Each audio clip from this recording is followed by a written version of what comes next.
Hey everyone, it is Mickey and I am here with another episode of Birding and Nerding, and I am back at String Lake. I am going to do Paintbrush Canyon again, and I was here a couple of weeks ago, but did not get very far because of the snow, but it's been a couple of weeks, it's been warm, there's been a lot of rain, so I expect to get a little higher and maybe see some different species than the typical forest critters here. And yeah, a little after sunrise right now, in the low 30s Fahrenheit, so should be a great morning. And yeah, we will just go see what we find up here.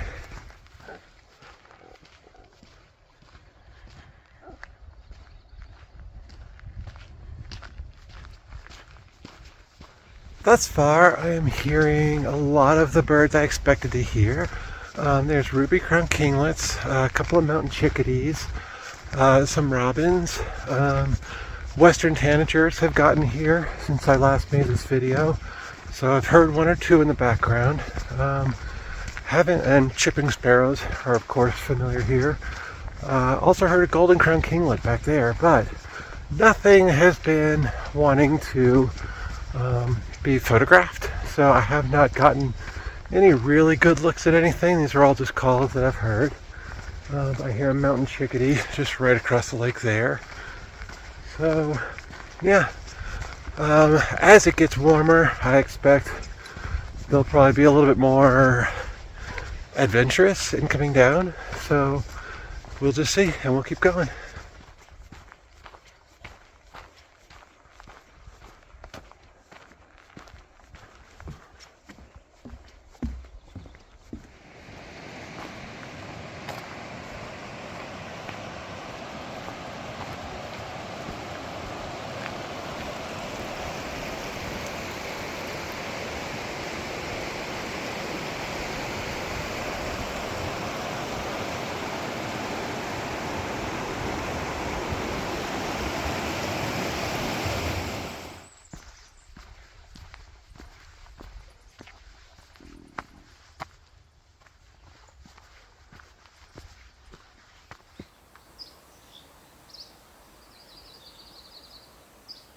So I figured I would be remiss if I did not get at least one Western tanager on footage. So I got that, far away one, but it's better than nothing, right? So I am off of the String Lake Loop now, and I am heading up toward the mouth of Paintbrush Canyon. Did hear, I should say, heard a couple of dusky flycatchers and a Hammond's flycatcher and a ruffed grouse, but nothing else I really seen much of. The sun is now shining into the bulk of the forest, which means that it should be warmer down here instead of just the canopy, which is where a lot of birds were hanging out early on. But yeah, kind of just a lot of the same birds, but with it being so much warmer and later, a lot of the snow will have melted, so we should be able to get farther up into Paintbrush and see some new terrain and a change of scenery too. We'll get out of the forest and out into a more open canyon, and that'll be really pretty. So I'm gonna keep going, and yeah, we'll find something.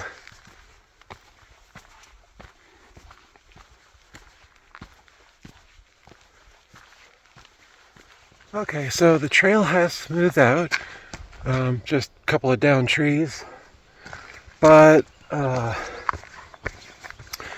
been hearing ruby-crowned kinglets. There's a pretty quiet forest back here, which on one hand is really nice because it's peaceful.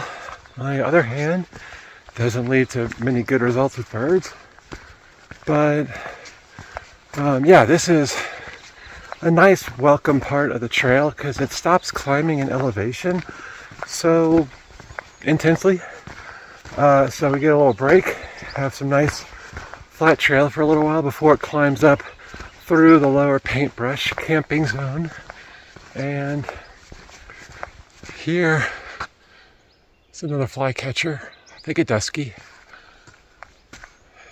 Somewhere back there. I can't see it. A lot of the birds are still hiding. It's still pretty cool down on the forest floor. So I can't blame them for being up in the canopy. But yeah, that's really the only downside to this hike, is you start off with a lot of forest hiking for a good 4 miles. So the bird diversity is not going to be very extensive as you're going through the forest, but once you get farther back outside of the lower Paintbrush camping zone and you get farther back there, there's a lot more diversity in the terrain, and especially later in the summer when Paintbrush Divide is clear and all the snow is clear from the trails, then there's a lot of possibility. So I actually really love this trail. It gets overlooked a lot, but it is technically part of the Teton Crest Trail. A lot of people go south to north on the Teton Crest Trail, and this is basically the last part of the trail they see. So yeah, it's beautiful. Just not a ton of bird diversity. It was chilly last night. It might have froze up here, so they're probably just waiting for it to get a little warmer before coming down. But yeah, anyway, I'm rambling, so gonna keep moving.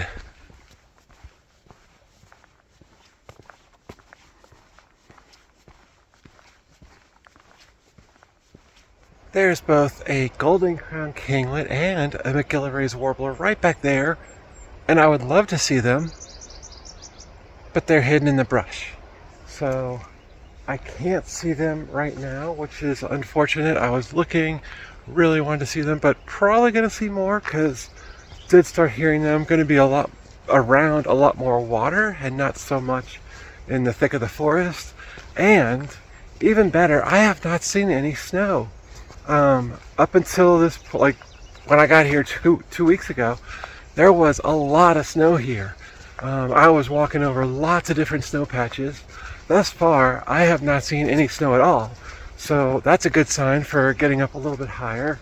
And with a little bit more water going to be present, that's going to make it a good opportunity to hopefully find a few different species. There's also a Lincoln sparrow back there calling, so there's been a little bit more diversity in the birds as I've gotten a little bit farther back.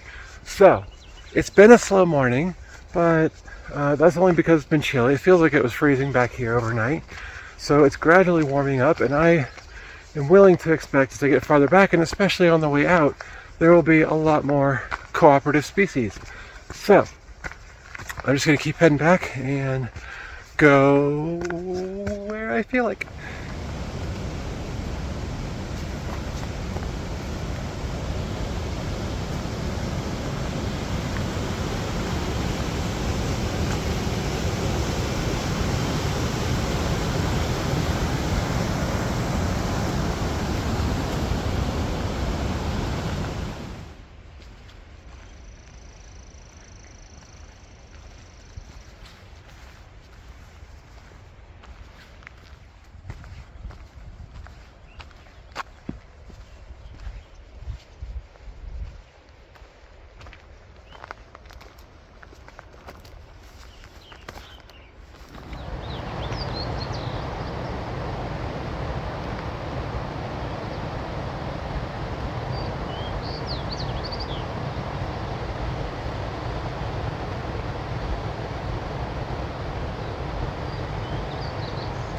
So that pink-sided dark-eyed junco was pretty perfect. It was posed perfectly, beautiful lighting, and yeah, things are starting to come out. I am definitely seeing more birds.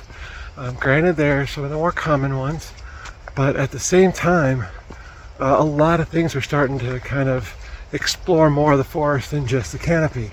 And I have seen a little bit of snow, but that is okay because I didn't make it this far last time. So yeah, it should only start getting better from here.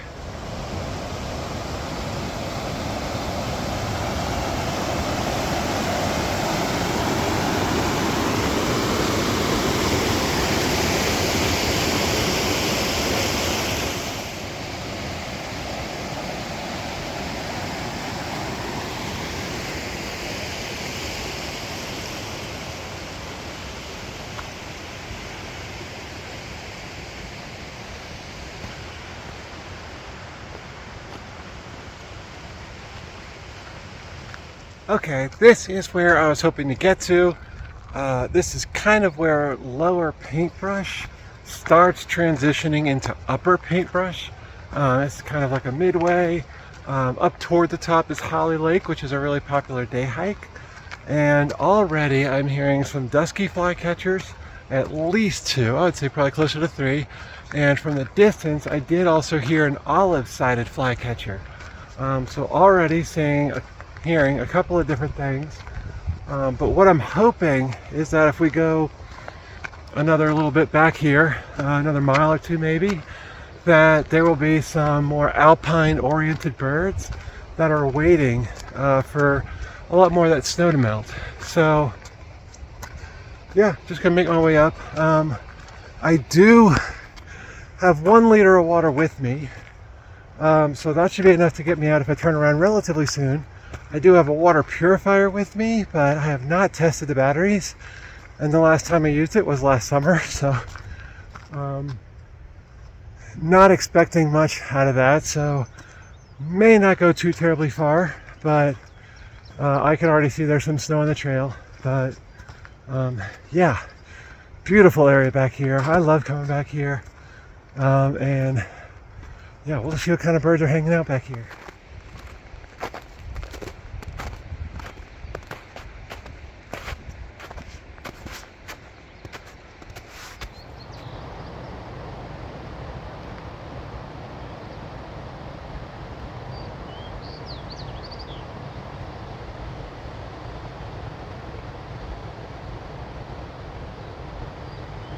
Okay, so some pretty decent footage of a white-crowned sparrow, and there's also been a fox sparrow calling back here, as well as a western warbling vireo.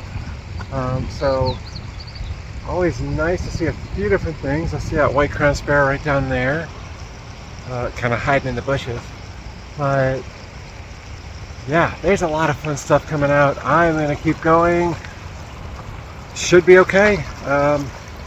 I brought sunscreen because it is going to be a sunny day. I did not put it on this morning because A, walking away from the sun, B, it was very low, so it wasn't a concern yet.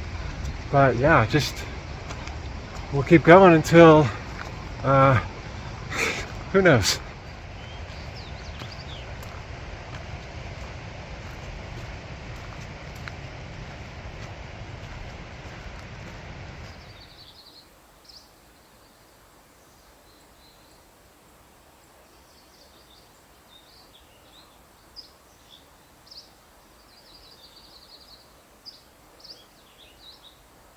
In case you were wondering, that was not a bird, actually. That was a yellow-bellied marmot. They hang out in the mountains, in the rocks and the boulders. They eat a lot of the fresh grasses, and they will actually hibernate in the winter. They are one of the several animals here that hibernates. It's not just bears. But that is the yellow-bellied marmot, or as I like to call them, land beavers. So always a fun little critter to see in the mountains here.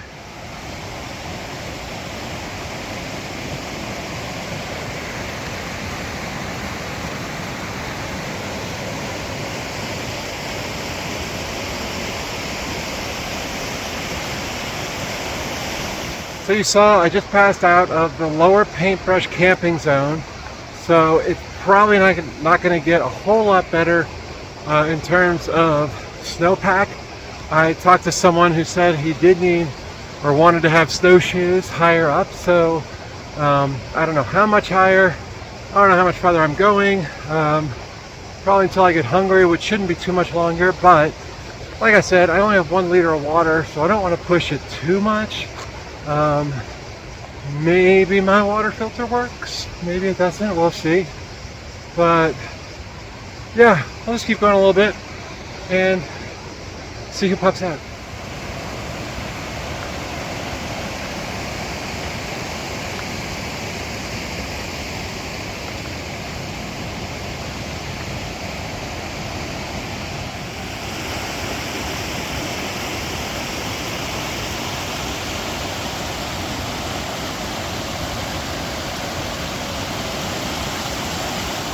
Bit of a high water moment along the trail.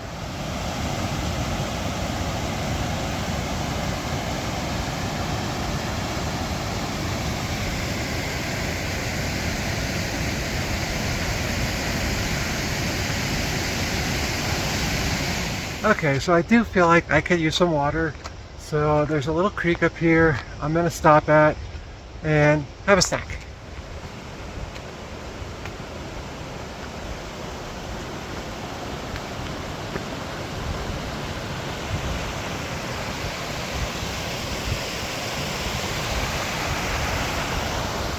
Okay, so I had a snack and I finished off my liter of water.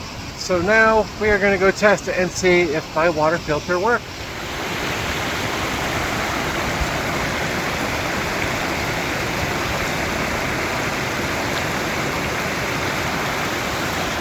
So here in the Tetons, I like to use the SteriPen. It's a little SteriPen Adventure.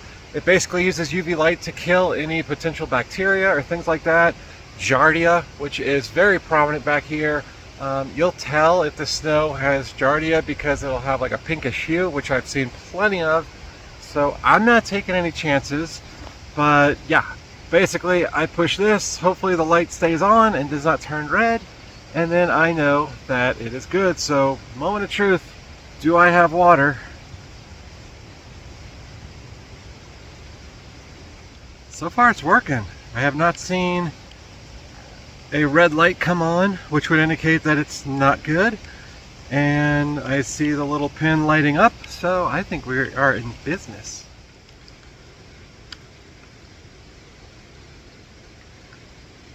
Not gonna lie, I legit thought that that was not gonna work. I did not expect the batteries to survive the winter, so that's pretty awesome. I've got more fresh water if I need it. A few notes about hydration. Do not mess with it out here. It is very dry and you will need water a lot. I only needed the 1 liter for these first 5 miles because I am acclimated to the elevation. I have been hiking regularly, so listen to your body. Always drink water, plenty of it, because it will catch up with you here. On top of that, it is always easier to stay hydrated versus rehydrating, so that is a really important thing to remember, because you want to stay hydrated, you want to stay healthy. So good thing this SteriPen still works. Nevertheless, another tip, it's never a bad idea to have spare batteries. I've been meaning to go to the store, get some spare batteries just for a situation like this, just in case. Also, if you are reliant on a battery powered water filter, always carry backup, like iodine tablets or something, because if your batteries do fail and you don't have backup and you're 10 miles up in the mountains, you need something. So iodine tablets, people don't like them, but the taste isn't really that bad, especially if you need water and you're not going to make it out without dehydrating yourself. So yeah, always have some kind of backup. I was prepared to hike out, but if you're not prepared to hike out, if you're doing like a bigger hike or an overnight or something, you definitely want backups. So yeah, success. I can take my time. I don't have to be in any kind of rush. That being said, that creek, it looked a little sketch to cross. So I'll take another look at it. I don't know if I'm going to go farther or not. We'll see. But yeah, I am snacked up, I'm watered up, I'm hydrated. I'm just ready for more, so I don't care which direction I go. We'll just see what we find.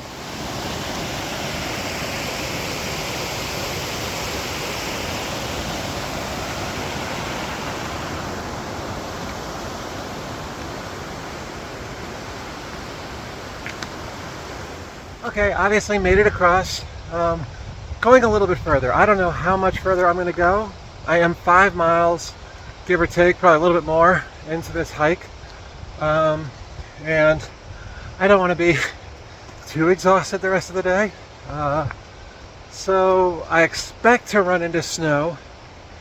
But curiosity keeps me going. So we're going to go a little bit farther, and then I'll probably want to turn around, just because I don't feel like dealing with snow.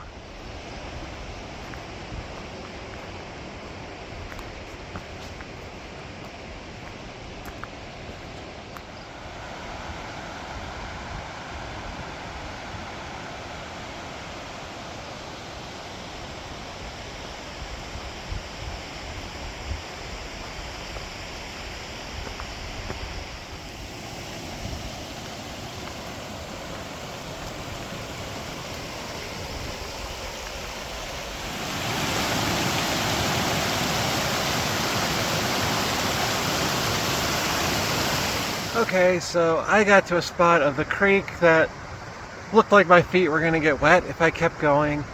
Just beyond that, there was a rather large snowfield, which I didn't feel like negotiating. So, yeah, I haven't seen as much diversity as I was hoping up here. There's been a few more white-crowned sparrows, some yellow-rumped warblers, things like that. But, you know, you never know until you explore. So, but there's also plenty of opportunity for things on the way out. I'm over 5 miles in, so that leaves 5 miles for something else along the way down. So I'm going to get some sunscreen on my face. I'm going to start heading down, and yeah, we'll just see what we find on the way out.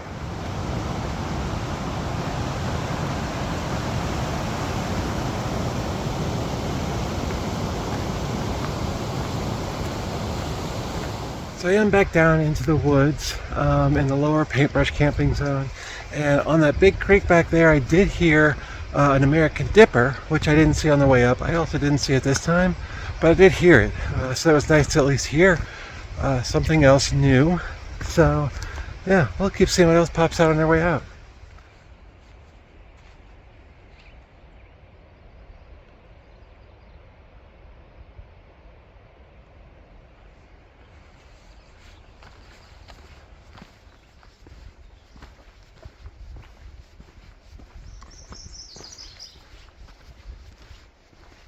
So I did just see a flock of American white pelicans fly overhead. It looked like they were flying down the lakes along the base of the Tetons.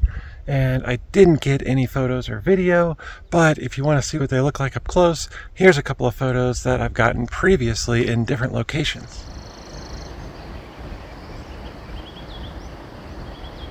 And they are gorgeous birds with a massive 9-foot wingspan. They are a freshwater-based pelican, so they do come up here. It is not uncommon to see pelicans here in Jackson Hole and Grand Teton National Park, but they do migrate up from mostly the south and the southwest. So it's always a treat to see them when they come back in for the season.